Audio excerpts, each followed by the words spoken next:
Please do not harass or bully anyone mentioned in this video. Oh my god.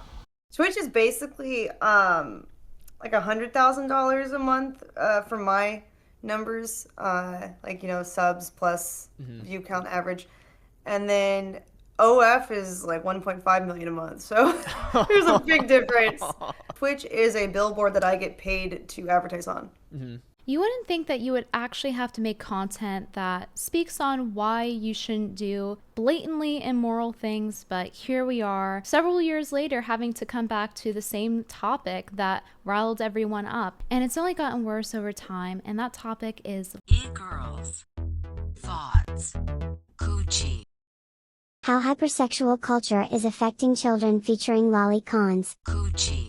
The last time I talked about this topic, I was met with death threats and with cover trying to censor me because you're not allowed to have an opinion. And it's not a surprise that lolicons wouldn't really support freedom of speech. People who are attracted to the imagery and behaviors of toddlers, what was the word for that again? They're not exactly the most morally upstanding people. But I do want to acknowledge that a lot of these people didn't start out this way. They weren't born being sexually attracted to infantile behavior and the appearances of a toddler. Our culture has become very hypersexualized, and that has also affected anime and its rising in popularity and what type of anime we are getting now versus 25 years ago. When anime had more mature themes and darker color palettes and a little more soul to it. Animes like Full Metal Alchemist, Inuyasha, and there are other ones as well that I haven't personally watched but have been regarded as very good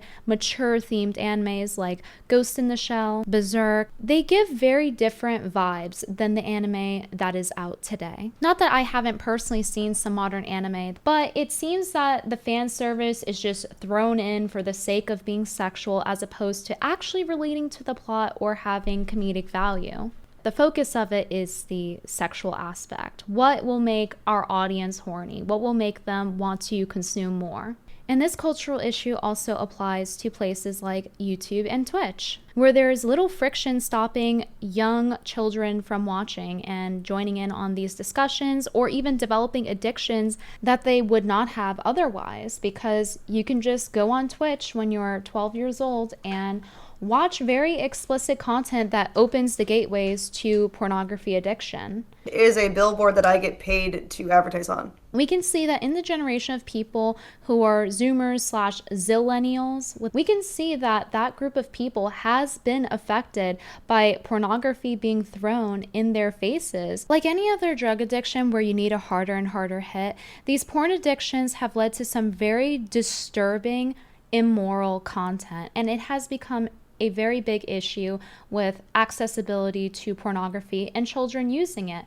Children and adults are able to access explicit content of children and train their brains to be attracted to these prepubescent children. That is actually how pornography can change your brain. Not to mention that a lot of the time when people watch it, they don't really know where it's being sourced from or how old the participants are, and sometimes they're not even consensually participating. As shown by the takedown of Pornhub's content, for example, they took down 80% of their content due to the potential of there being non-consensual content there. And I say potential, but this did actually happen on several occasions, and Pornhub went as far as to say, don't report it to the police. People had to get legal in order to get their own film of them getting touched against their will taken down. And this content pops up even if you're not looking for it, even if you're a child on the internet. Not only is there essentially a grooming happening to kids who grew up on the internet, but now due to technology and companies refusing to do the simplest things to add more friction to prevent this from happening, now they have to also worry about being made into pornographic images. Despite how sickening it is to look at this content, I wish I could show you guys how explicit and detailed some of these drawings of children were. in order to show you how repulsive and immoral this is. And it was hyper realistic. It doesn't even look like an anime character. It looks like you just took a photo of someone's child and then ran it through an AI filter to call it art on a technicality. It is so repulsive, between the suggestive posing they put these little girls in, the tiny swimsuits that they put them in, and the hyper realistic details that they're adding that you would only add if you're consuming the content in a perverse manner. Who else would this content be for? Because it's not for the women who want children and are interested in being moms. I am one of those individuals, and I'm telling you that that content is not for me. The hyper-realistic, explicit details where they're adding every curvature of their ass cheeks in these swimsuits and tiny bikinis with absolutely zero semblance to an adult. This is very clearly meant to sexualize them. And I want to remind you that I found these images by searching the word lolicon in Japanese. You would not be searching lolicon to find cute photos of children like you would find a cute kitten. You're typing lolicon to find explicit content that depicts prepubescent bodies. And keep in mind, the people who say that they are lolicons that are referring to the anime form, they are searching this same term. So you have to wonder, why were there so many hyper-realistic, explicit photos of toddlers on Pixiv? All you have to do is log into an account. You could just make one by making a Google account, Apple account, and you just type in one word, lolicon. Keep in mind, not only are these images out in the open and very accessible and come up when you type in lolicon on the first page, but for it to be the first page of results, it signifies that this is popular content for those who search lolicon. So imagine that images like these are popping up of a little sister, or maybe your nephew, your niece, your daughter, where they are hyper-realistic images of them far below the age of 18. This could happen to you as well. Do you have photos of yourself as a toddler out on the internet because your parents thought it would be cute to post them on Facebook? Well, guess what? They are subject to being turned into content for predators under the guise of art. Except the difference is, in art, it's made to be appreciated for how it looks, for its beauty, for its aesthetic. Pornography has one end purpose, which is to be used as a means to sexually gratify yourself. You don't go to a museum to jack off. Just like how you wouldn't go on Pixiv typing in lolicon to find quote-unquote art. If you actually wanted to find images for the sake of just being cute and being appreciated for its aesthetics, you would not be typing in lolicon, which is why this is a problem, and this is going to cause a dysfunctional society should we allow this to continue to fester. And that's not a world that I would want my children to live in. And I also think the fact that 60% of men being single also has something to do with it. Most people in 2023 will acknowledge that the gender relations aren't the best. It is causing us to be dysfunctional, and it is negatively impacting how we have relationships with one another, how we treat one another, and it is also affecting children. Which brings me to why I am talking about Rev Says Des and his videos about this content and him promoting lolicon to his 600,000 plus subscribers on YouTube. He is helping normalize this dysfunction in our culture, and a lot of people who are subscribed to him don't even realize that it's dysfunctional because this is what they grew up around. I have been watching anime since I can remember, so I understand how it's been normalized and why some people may be reluctant to self-evaluate whether or not these are good things. Just because they were an anime does not make it a good thing, and I'm hoping that some people will understand that watching this and reconsider what lolicon does to our culture and what it actually is. So with that said, Rev Says Des recently released a video. This video has a lolicon YouTuber that is owned by a larger company, L0li Vtuber, the same company that tried to censor me. She released what looks to be an intimate photo of herself as a L0li YouTuber on a body pillow, and there was a lot of flack for it. I agree with the criticism. I think it's definitely creepy if a guy were snuggling up to a pillow with a picture of what looks like a toddler on it. But you see, Rev does not seem to agree with this. Cuddling to a body pillow is not an act of sexual nature. Like, cuddling is not inherently sexual. I don't like, were you guys that unloved? Are you that unlovable that you think like all physical touch, even with an inanimate object, is somehow sexual? That's pretty sad. He seems to believe that hypothetically cuddling a child wouldn't be in fact creepy if a grown adult was cuddling with a child that is not their own. And I'm not saying that it's literally cuddling a child when you have the body pillow, obviously. But he brings up the point that cuddling is not sexual. If what he's saying about cuddling being non-intimate and how it's not creepy to cuddle a body pillow of a little girl trying to kiss you and winking at you in her undergarments, then why don't you go cuddle your homies? Surely if it's not intimate, it should be fine and perfectly straight to cuddle the homies, right? Using this same logic, I want you to go up to people and explain to them how you platonically cuddled the homies. It wasn't gay, you were just appreciating their aesthetic, right? Did you know there's actually an entire month dedicated to appreciating your homeboys in the bedroom? It actually takes up the entire month of June. So you can actually go celebrate hugging a homeboy with other people who also like to hug their homeboys platonically. And your motto can be no homo. Because the more you say no homo, the straighter the hugging becomes. Just like how saying it's not creepy makes it less creepy to cuddle a body pillow with the image of a little girl on it in her undergarments, making a kissy face at you with her arms up to hug you. Definitely makes it less creepy. If you have a problem with that, then you're no homophobic, okay? And if somebody has a problem with me not making the distinction between a cartoon little girl and a real little girl, I ask you, why is that? Surely if it's not creepy or intimate and it's fine, it should be okay if you printed the image of a real toddler on a body pillow, right? That wouldn't get you put on a list or anything, or make people think you're attracted romantically to children. Honestly, anybody with even a morsel of dating experience knows that this argument is bullshit. If you caught the person you are in a relationship with cuddling someone they are romantically attracted to, most people with dignity would absolutely end the relationship. Honestly, having to explain this, I feel like I'm being gaslit. I don't understand how it's not dysfunctional to have a grown man hugging and cuddling up to a body pillow with an image of what looks to be like a little girl. If you don't find this disturbing or dysfunctional, then I have a question for you. Why don't you have a seat there and get comfortable for a minute? The other point that Rev brings up is that it's not about them being a 9,000-year-old dragon that makes lolicon okay, that it's actually just a body type preference. This person thinks liking lolly characters makes you a pedo, which of course they don't know that it's a body type because they're stupid and don't do any research.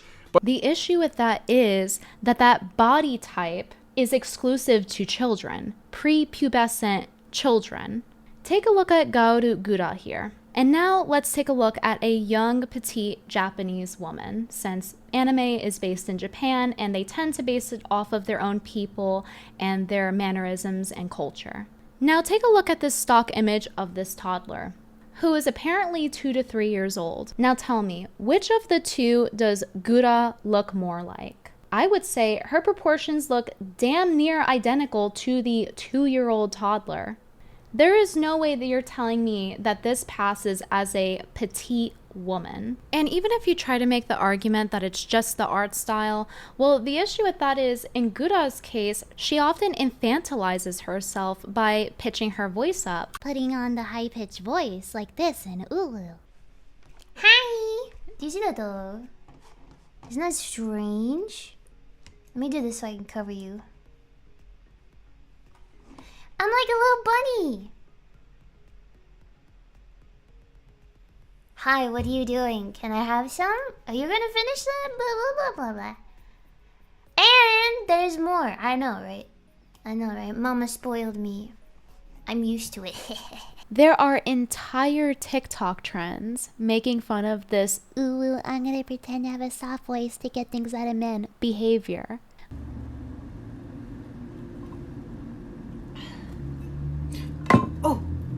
He's calling me. Oh my god, oh my god, oh my god.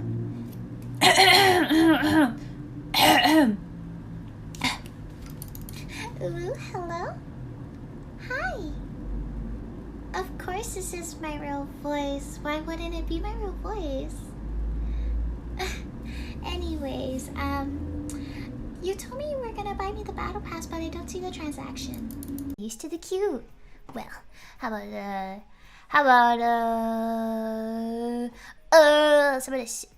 There's a difference from being a soft-spoken, high-pitched voiced woman And literally being a baby. Gura will spend all day infantilizing herself, but then you click onto her Twitter and she's retweeting stuff like this.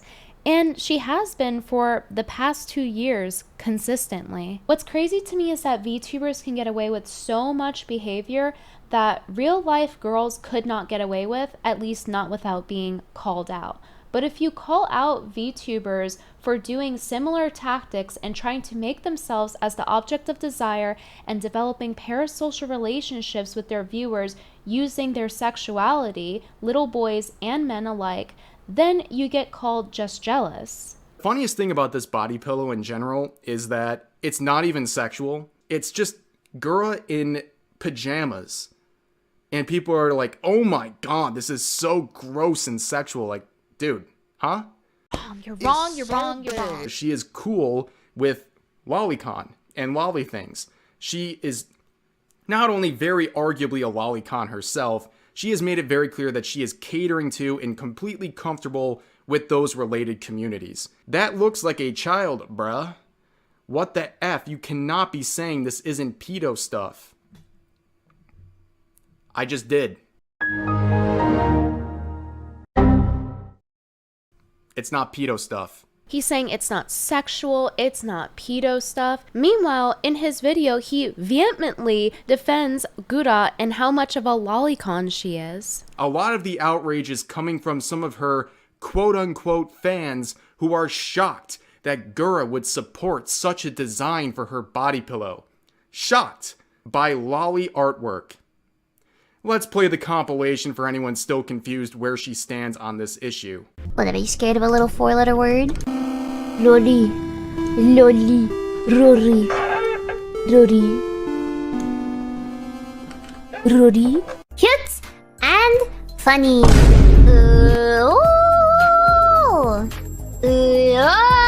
Lolicon is sexual. It's an entire genre of pornography, one of the most popular ones actually when you go on hentai websites. It is defined as the attraction of what looks to be a prepubescent girl and their behaviors. And not only that, but the origin of the word lolicon. It stems from the book Lolita, where the plotline is a grown man that becomes obsessed with a 12-year-old girl and has relations with this child.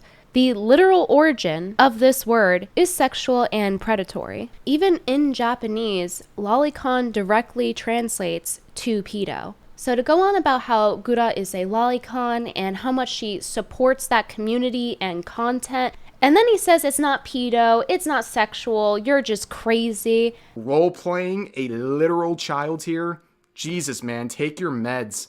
How is he going to sit here and say that people are crazy for calling this sexual? You have Gura retweeting fan art of her character in a Japanese kindergarten uniform. And then right next to that, you have her retweeting lewd fan art of that same character. But that's not pedo stuff? Lolicon content is virtual CP. It's digitally creating images of children that are in fact sexual. And guess what? If you dare to call it out for what it is, then Rev is happy to announce that Twitter recently has been suspending people, deplatforming them for calling this out. Calling people pedos over drawings is a reportable thing on Twitter. People get their accounts suspended all the time for doing this. They felt very safe because Twitter used to never do anything about that, but now they're actually cracking down. So if people are calling you pedos over this stuff, feel free to report them. There's a good chance they'll get at least locked out of their account, and rightfully so. The lying, no good punks, and I know who it's coming from because I backtraced it, and I know who's emailing and who's doing it, and you've been reported to the cyber police and the state police. So you better write one more thing, or screw with my computer again, you'll be arrested. End of conversation from her father. The pure 100% concentrated audacity to say that this is cancel culture, with Gura being called out for doing this, and then proceeding to send hate mobs after these people and saying to report them for having an opinion and saying that this is morally wrong and comes across as predatory. Name a duo more iconic than Twitter users and being offended by everything. I said it as soon as the Hololive English premiere garnered a lot of attention that somehow the vultures and attention seekers would come in and try to cancel it for their own benefit. And this time, it's Brittany Venti. And not only that, he tries to intimidate anybody who has this opinion by saying, oh, Cover will sue you. They have a history of suing people for having opinions about them. Cover has made it very clear that they are willing to prosecute people over these things and bring legal action. So I don't think claiming that their company is selling illegal material is exactly the smartest move, because they might actually come down with the hammer on you. I doubt it, because it's like, who are you? You're not really impacting their business that much because you have no influence. But, you know, you're treading on some pretty dangerous water. Like how they tried to copy strike me, despite the fact that my content was 100% fair use and I had receipts for everything that I said and what I based my opinion on, including data, statistics, and my own observations. And he will spend all his video whiteknighting Gura, but if I talk about how the company attempted to censor me and how I received death threats and mass reporting, then I'm just playing the victim. Please like the video, because this video is guaranteed going to get brigaded, and they are guaranteed going to harass me about speaking out against them. And if it gets dislike bombed, it's not going to reach the YouTube recommended, and people are never going to find out about this subset of people who use really dumb excuses to justify their severe mental illness. So this is the part of the video where she's addressing who this video is aimed towards, and in doing so, shields herself from criticism by calling any negative response brigading or harassment. Playing into the victim role, obviously her way of trying to deflect negative attention here. Because I made one very short tweet about this artist making inappropriate art of children, that I was in fact harassing them. And then they all began to dogpile and say that they were going to report me. So it's really funny how they claim I'm harassing for calling out pedophilia. Meanwhile, here they are harassing me, dogpiling on me. I'm sorry, Brittany, if you made a bad post and it garners a lot of fair and negative responses, that's not dogpiling. That's called negative attention that you created for yourself. They're not a bunch of bloodthirsty haters. They're people who have a legitimate problem with the ridiculous accusations you throw at them and at artists with no regard. Dogpiling is just a cope for not being able to accept that your opinion is bad. But it's okay for him to spend his entire video simping for some manufactured company product. To anyone who is a fan of Gura or even slightly familiar with her, you know that Gura is constantly retweeting lolly versions of her character in terms of artwork, which includes not safe for work artwork as well. So it comes as no surprise to her real fans or her co-workers who know exactly the kind of person Gura is and the kinds of things she supports. If you visit the site, you can see the full detail of the artwork featured on the body pillow, which I must say is rather cute and funny, and will run you about $80 before shipping. Do you realize in this tweet you're quoting, it's celebrating Gura hitting 4 million subs. This artwork is one of the reasons why. And like, again, you can find these things weird, but don't go attacking other people and implying that they're somehow predators for enjoying this artwork or anything that Gura is trying to sell here. In fact, you just look like a complete and utter idiot because you're claiming that this is pedo merch when it's literally just cute artwork. Oh, don't mind that sound. That was just Rev licking her ass clean, leaving no crumbs behind. Meanwhile, in his initial video, he complains about me defending myself by bringing up the fact that I received death threats and being mass reported. And by the way, which a lot of this was from Rev's community. I'm not allowed to speak on that, how they tried to take my livelihood away from me, which led to Cover trying to copy strike my channel. But Rev can go rimming her asshole and it's completely fine. And it's crazy to me that this video he made responding to me about Gura 2 years ago, the entire premise of him making that video was to say that this isn't sexual. Newsflash, you can enjoy something without sexualizing it. She thinks that if anyone says lolly characters are okay, they must be spanking it to them as well. Like my Twitter AVI is one. Never once have I ever thought of it that way, and it's weird that it seems like you think about this kind of stuff a lot when seeing completely innocent and benign images. But then now, 2 years later, it's Gura is a lolly. Didn't you know that? Duh. So he basically just vindicates a lot of the initial points I made in my video. So it's like, what was all that mass reporting for? The attempts at censorship, the death threats that I received. For what? For me to say the exact point he's using to defend Gura 2 years later? That she is in fact a lolicon and retweeting not safe for work content on her official account. But back then it's, oh, that doesn't mean she's sexualized, that's an assumption. And then clearly it was not, because he admits to this 2 years later. And it's not like she wasn't retweeting the not safe for work content of her character 2 years ago. She was, and I pointed that out as for why I believe it's sexualized content. And that the intent is to hijack into men's sexuality, and little boys too, a lot of them, which I really should have emphasized on my initial video. And honestly, the number of children that were in my comments saying I'm 13 and I watched Gura was very alarming, considering what she retweets and how she markets her character to appeal through sexuality. Rev also says in this video that he just sees the character as cute and he never thought of it that way. If that's really the case, then my question is, why has Rev not been that outspoken in these videos on sexualizing these prepubescent looking characters? Especially when they act like children and sound like children. And I know he says that the argument isn't about, oh, they're 9,000 years old and that's not how anyone justifies it, it's actually through body type. But the thing is, every time when I've watched anime and a lolly is added in where their age is very high, like 9,000 years old or whatever, it's always so that that character can be sexualized in the anime. So I think that that is usually the intent when they're aging up the character, and that this argument doesn't come out of nowhere. As someone who grew up with anime, who holds it very near and dear to their heart, and to the extent where not only I base a lot of my aesthetics off of it, but also the fact that I still am trying to learn Japanese. I have a Japanese tutor.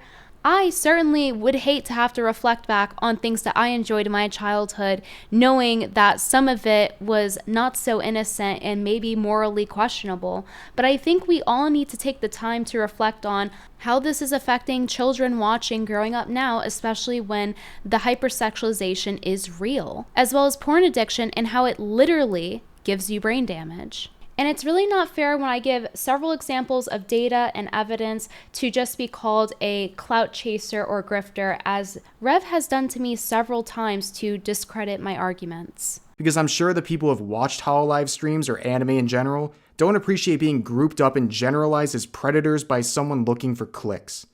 Let me tell you guys, this is not the content you make if you want to make money on YouTube. This video is guaranteed going to get demonetized, which is why I appreciate any support. If you guys like this video, I'm on Patreon and Locals. If you wish to support my channel, I am community funded.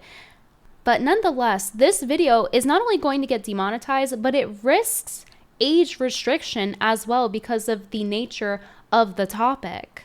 I am making this video in hopes that it will open the discussion about the problem there is with lolicon being normalized and how it links to hypersexualization and literal brain damage from porn addiction, especially in children, and how lolicon has led to children themselves being sexualized as well. Is it really logically consistent and morally okay for us to ignore the role that lolicon plays in this just because there were certain elements of this in the anime we watched growing up? It is uncomfortable, but it does need to be discussed because otherwise this problem is going to continue to fester, and it is festering at an astronomical rate. So once again, please like the video because it probably will be dislike bombed, and share the video if you found it informative and helpful. In the time that it took to make this video and editing it, I could have done like 5 live streams and made so much more money and clout.